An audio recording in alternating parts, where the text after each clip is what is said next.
Hi everyone, I'm back today to do another card. This time we're going to be making a shaker card. So I used my Cricut machine and cut out 4 layers of the stamp shape and then a solid background piece. And I traced the inside of my outside frame so that I would know what space I have to work on the inside of this card. So the first thing we're going to do is I'm going to use Demco acrylic gel medium, and it's like your Mod Podge. It's a glue, and I've got a scrap piece of paper that I've ripped out of an encyclopedia or a dictionary or something.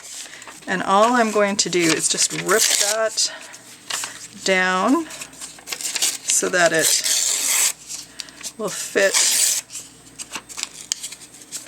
inside that space. And I'm just going to slap that gel medium down.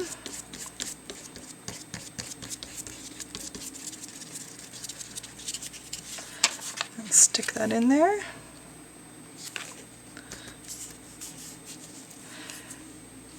And then go over top of it just to make sure everything stays stuck nice.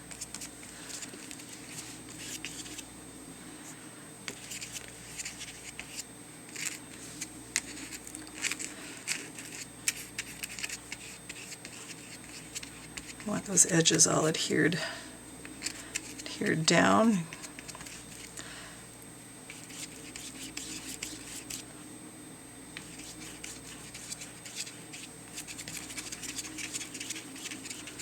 There we go.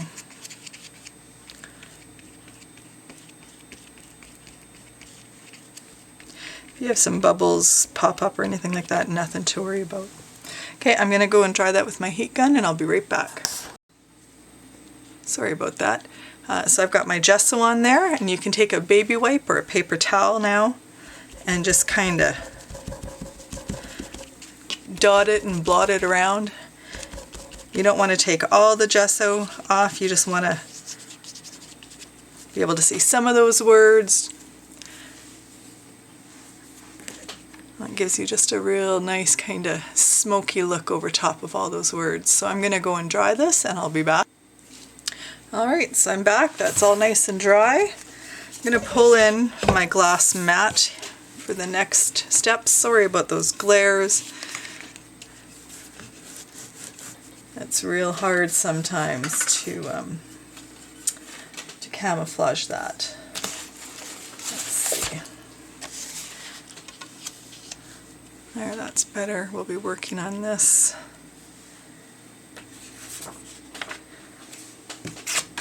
And I'll just... There we go. So what we're going to do... is we're going to work with our distress sprays and stains and oxides again.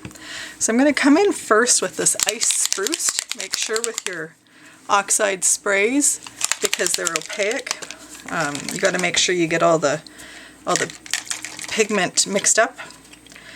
And actually I'm going to spray on my mat first. I'm going to water that down just a smidge and lay that card in those petals. Just let it pick that up. With the gel medium and the gesso, you can see how it's going to resist that spray a little bit, which is nice. It's what we want. We don't want that to be super heavy. So that was the iced spruce that we used. Now I'm going to come in with a little bit of peeled paint. Again, the oxide spray. Spray that on my glass mat. Ooh, I love the brightness of that color. Water that just a little bit and dab into that.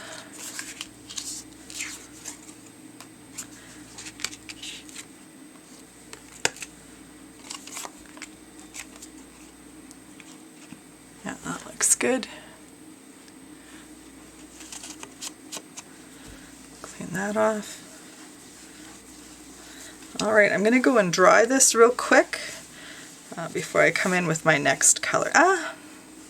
Actually, I think it'll be okay. I'm going to come in with my next color and then we'll dry it. So the next color I want to use on here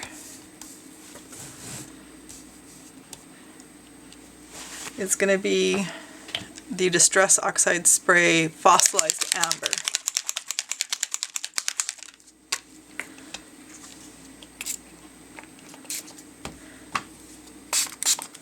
Then a bit of water.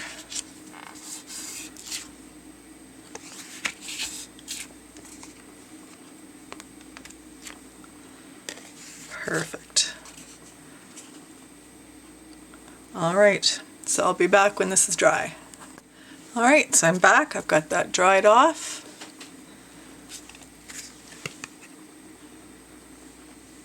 See how bright that is. I think I want to come back in with a little bit more of the iced spruce.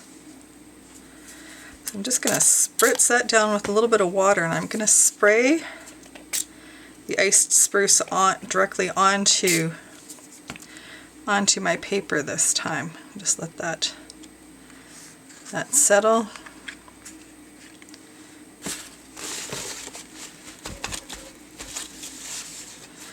Alright, so while that's doing its thing, I want some brighter colors. So I'm going to come in and put peeled paint down and use the same technique that I used on a previous card, where I pick it up on a acetate sheet and then put it down onto the card. Let it just pool and do its thing like that. And I think I'm going to put a little wild honey in there too.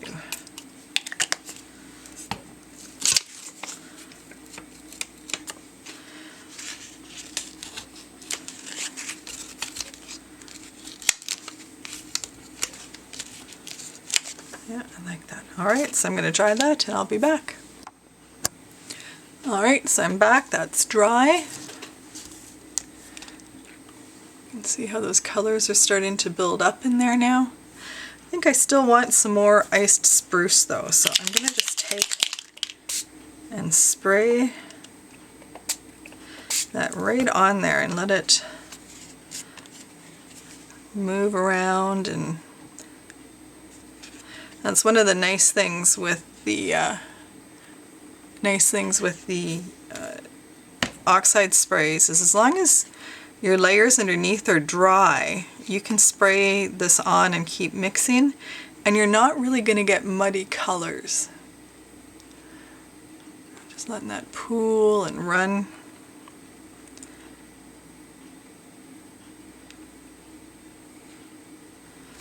There we go. So I'm going to go dry this and then I'll be back. Alright, so I'm back. Love all the texture that you can see in there, all those brush strokes from the gel medium and the gesso, how it grabs the stains and sprays. And it wouldn't be a project of mine if I didn't water splatter, so just some water in my fingertips. Splatter that down onto the background. I let that sit for a moment.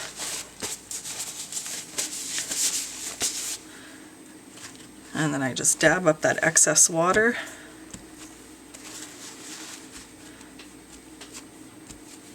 And with the gesso and the gel medium underneath, you really get a very nice resist from that.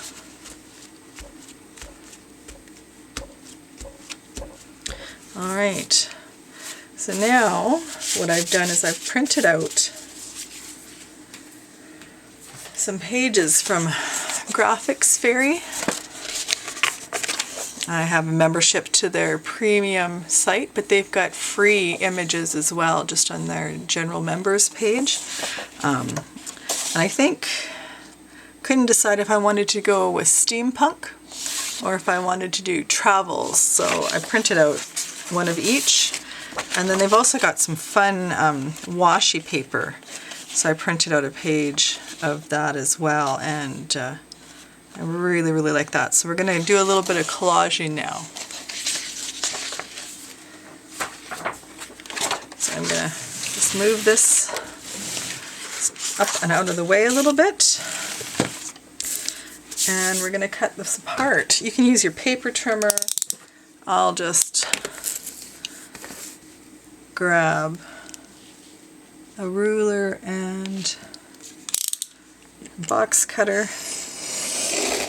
I find sometimes it's more work to excuse me, more work to get my paper trimmer out than it is to do anything else. And I really like on this strip here,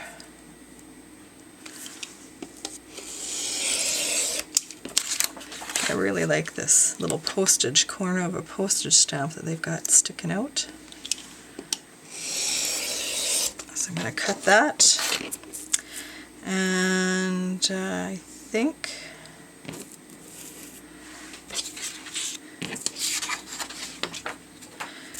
I'm going to go with this strip here as well.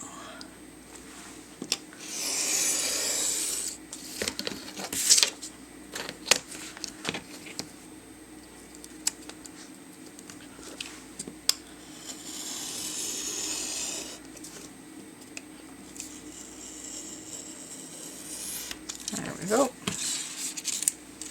So I've got those two strips, and I think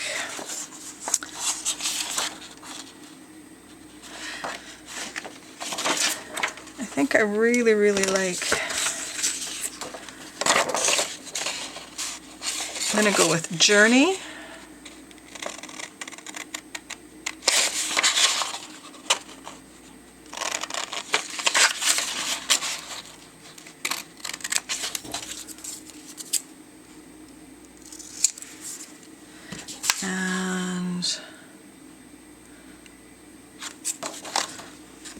This girl dancing over here is kind of pretty, so I'll just take that up.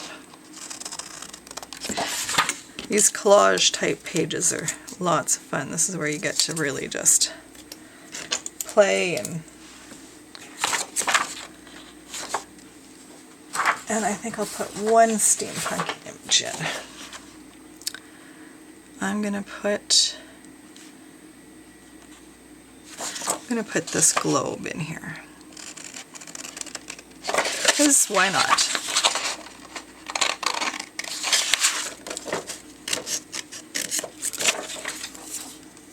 So I'll link the Graphics Fairy site down below. I'll also list the colors that I used, and have that all down below, my paint colors, everything that I've got used on this card. Alright, so like always, we're going to take and use my little finger dauber. I'm going to use archival ink, and we're just going to edge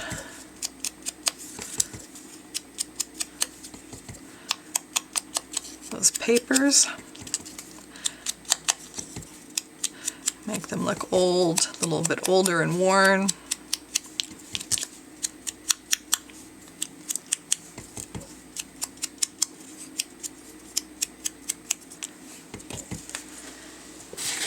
And same with this, we'll just edge this.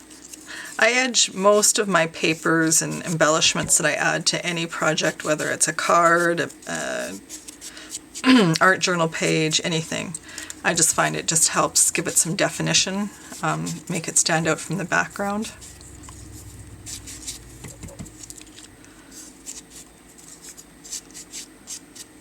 Now, I liked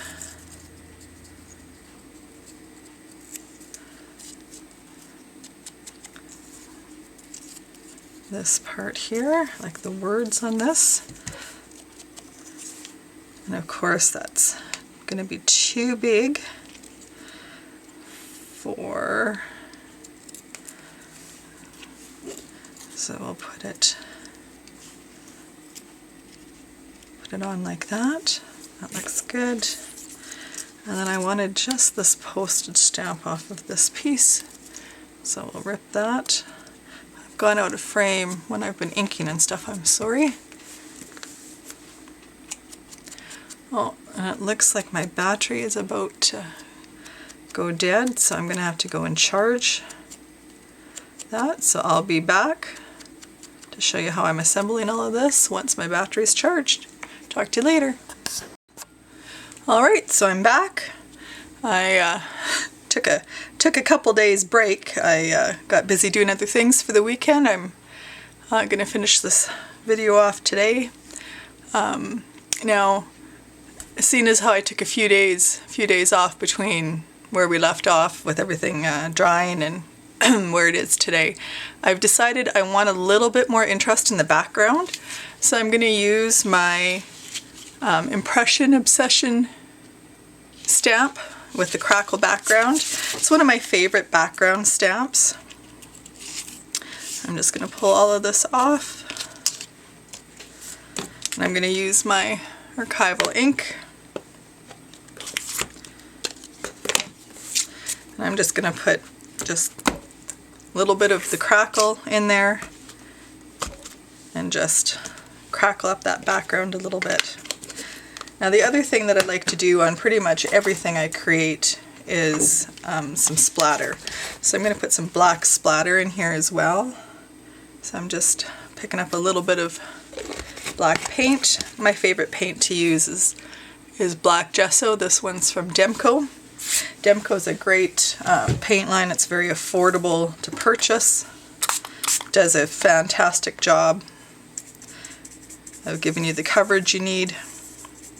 So I just put that paint down, put a little water in there so that it's kind of an inky consistency. And then I just tap the end of my brush so that I get those splatters. And I just think that gives that background so much more interest. So I've got to dry this and then we'll continue. Alright, so I just hit that with the blow dryer, gave it a quick dry. Now we're going to start adhering on all of our embellishments, and again I like using the Beacon 3-in-1 for that. I just like that it dries fast, it holds quick.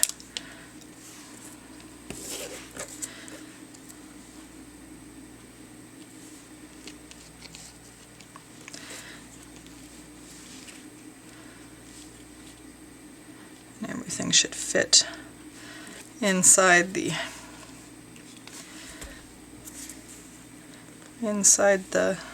lines that you drew on there.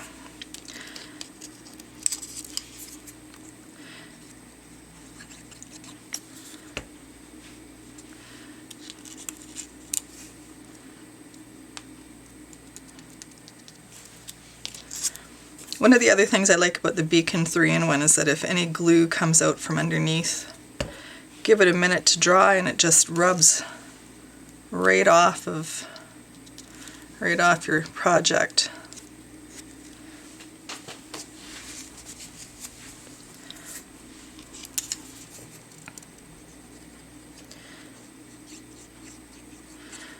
So I'm coming back to this project on a Monday morning. Hope everybody had a good weekend. We had a pretty quiet, low-key weekend. I didn't do a whole lot for the whole weekend. I made a huge batch of buns. It's one of my aunt's bun recipes. It's a huge recipe. It uses 18 cups of flour, and out of that I was able to make 4 dozen buns for my kids for school lunches. And I made 2 dozen cinnamon buns, so it was sure nice just getting up this weekend and having cinnamon buns for breakfast and cinnamon buns for snacks, and we ate all the cinnamon buns, let me tell you. Well, we didn't eat them all, but we had a few. So we're going to get all of that just glued on. I want that just a little bit farther in, I think, like that. Wipe that glue off. Perfect. Now we're going to start gluing our frames on. Look how cute that is inside that frame. That is going to be fantastic. Love it.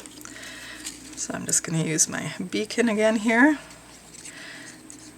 You can use any adhesive that you like to use. I like this one because it stays wet just long enough that I can shift my papers around if need be. Sorry, I keep going off camera here.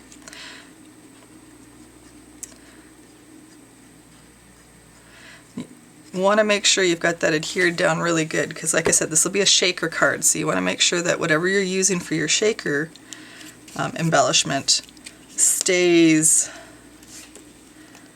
inside the card.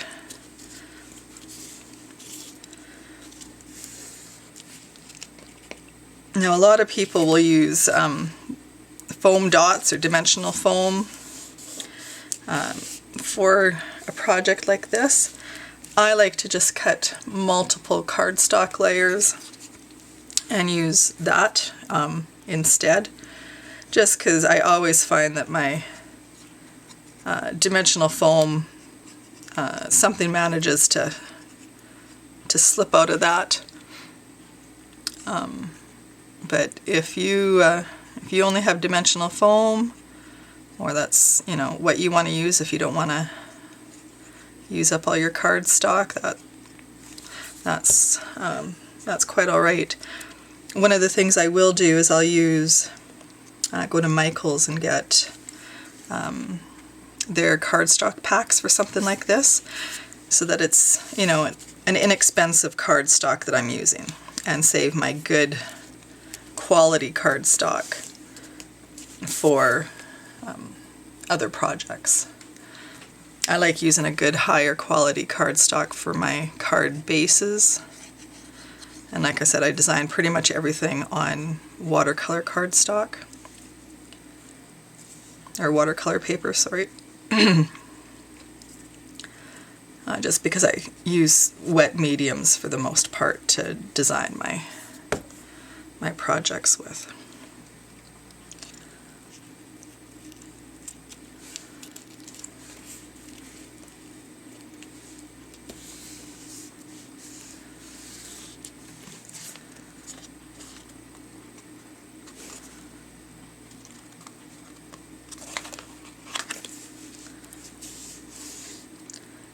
There we go, everything looks like it's lined up.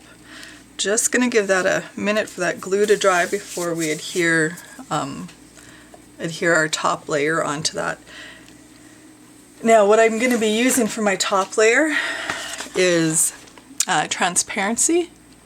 This is just your old transparency that I'm sure everybody grew up seeing teachers use in classrooms and stuff. I keep my eye open at garage sales and yard sales and the thrift stores, and I quite often am able to grab that for very, very little.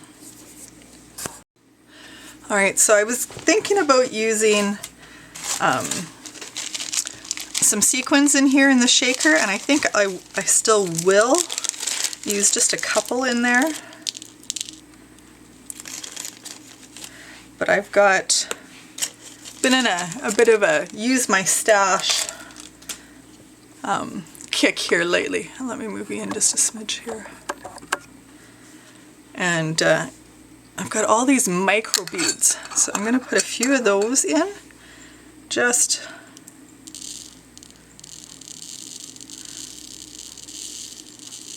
because I can.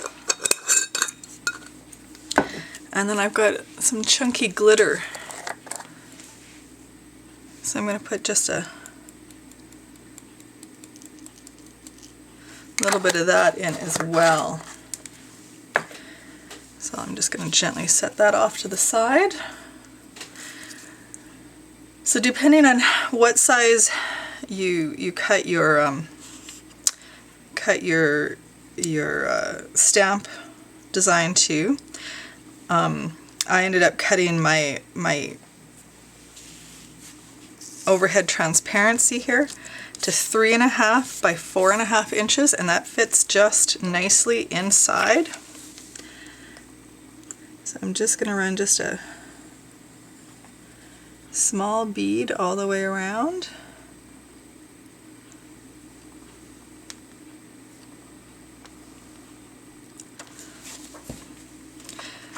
And put that in there.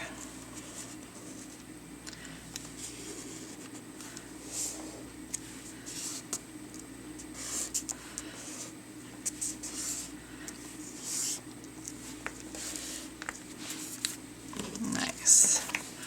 And then I'm going to put glue around the outside.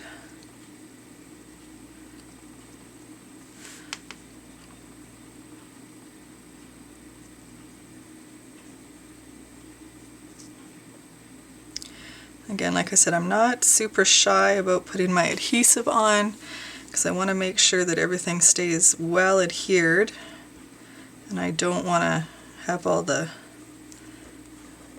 shaker pieces come flying out.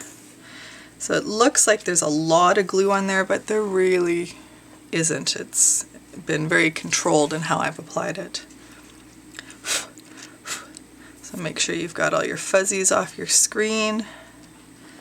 And then I come in and very carefully and very gently line that up, make sure all my bits and pieces are where they're supposed to be.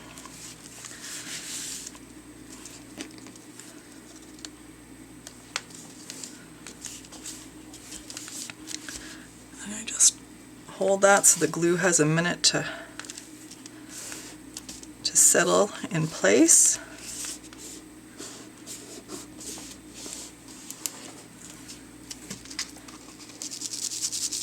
And then you can shake that around, and you've got all sorts of fun little pieces in there.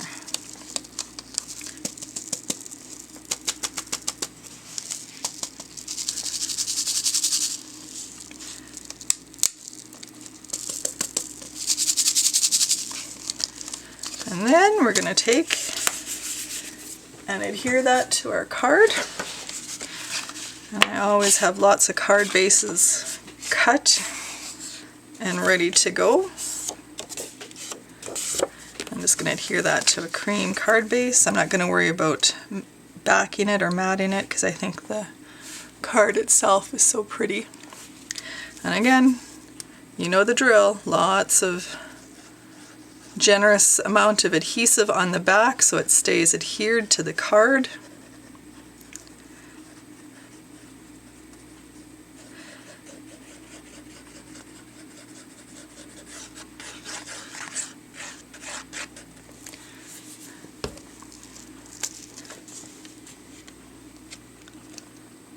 And then hope for the best. Like I said, I'm terrible about measuring stuff and making sure things are lined up.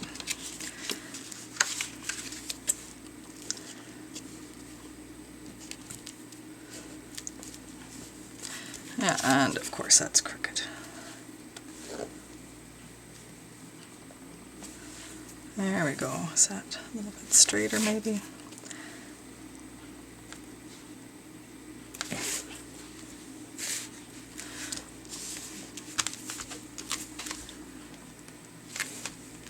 And there we go. Another card made. If you make one, let me know how it works for you. And I hope this helped you look at your stash a little bit different and find an alternative way to do some of these techniques. You guys have a great day, and we'll talk to you later. Bye-bye.